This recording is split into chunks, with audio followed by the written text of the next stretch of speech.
Pemirsa, terima kasih Anda masih bersama kami. Pemirsa, Badan Anggaran DPR RI menggelar rapat kerja dengan para menteri koordinator untuk membahas rencana kerja anggaran dan rencana kerja pemerintah untuk tahun 2026. Ketua Banggar DPR RI Said Abdullah mengatakan bahwa kondisi perekonomian Indonesia menghadapi tantangan yang besar. Badan Anggaran DPR RI menggelar rapat kerja dengan para menteri koordinator untuk membahas rencana kerja anggaran dan rencana kerja pemerintah untuk tahun 2026.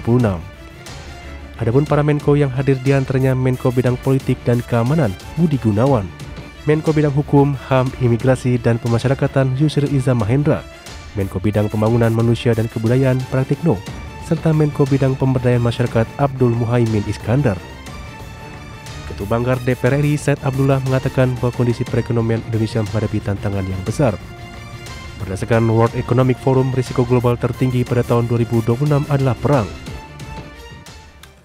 Di balik itu semua tentu kita semua, Bapak Ibu sekalian, yang kita hadapi satu adalah ketidakpastian, apapun ceritanya.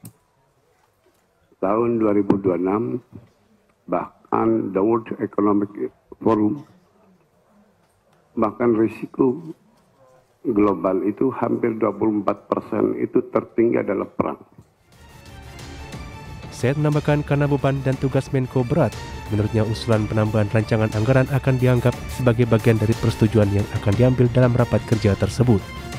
Tim Liputan, IDX. Kementerian Koordinator Bidang Infrastruktur dan Pembangunan Kewilayahan mengusulkan tambahan anggaran sebesar 200 miliar rupiah dalam pagu anggaran tahun 2026. Tambahan anggaran ini untuk mendukung pembangunan proyek strategis nasional, salah satunya terkait proyek kereta cepat Jakarta-Bandung yang akan diperpanjang sampai Surabaya.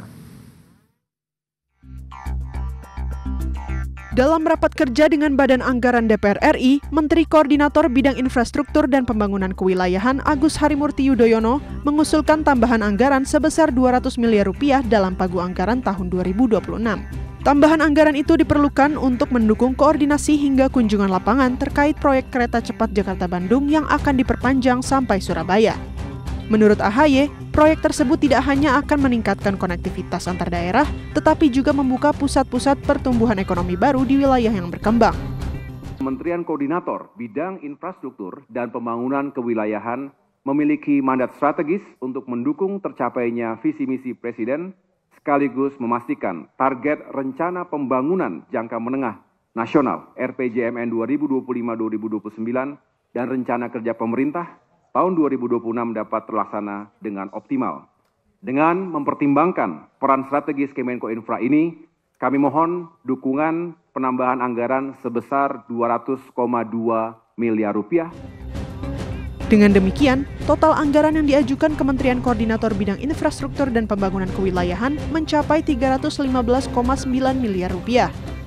Terdiri dari pagu indikatif sebesar 115 miliar rupiah dan tambahan yang diusulkan sebesar 200 miliar rupiah.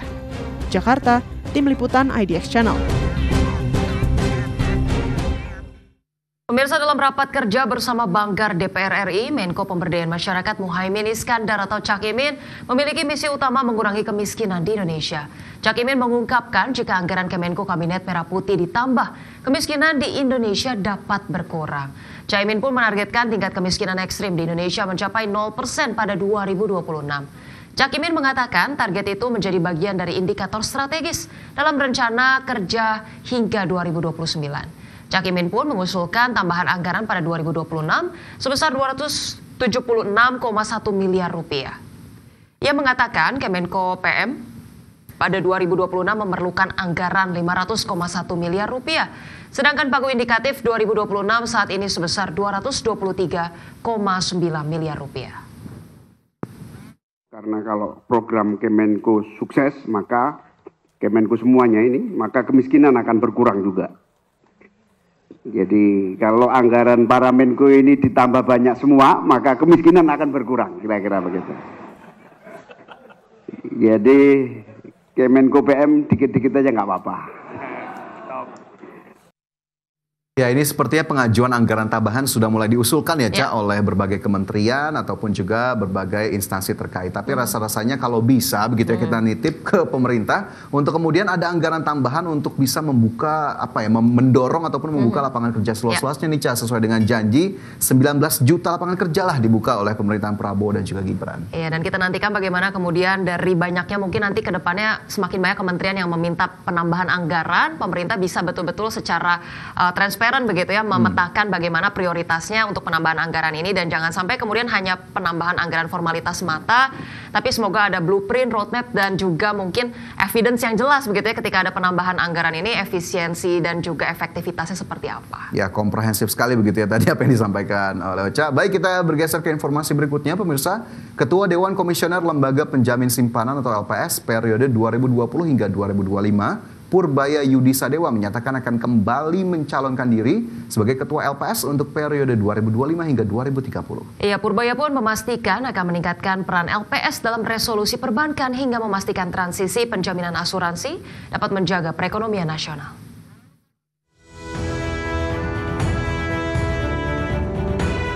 Ketua Dewan Komisioner Lembaga Penjamin Simpanan atau LPS periode 2020 hingga 2025, Purbaya Yudi Sadewa menyatakan akan kembali mencalonkan diri sebagai Ketua LPS untuk periode 2025 hingga 2030.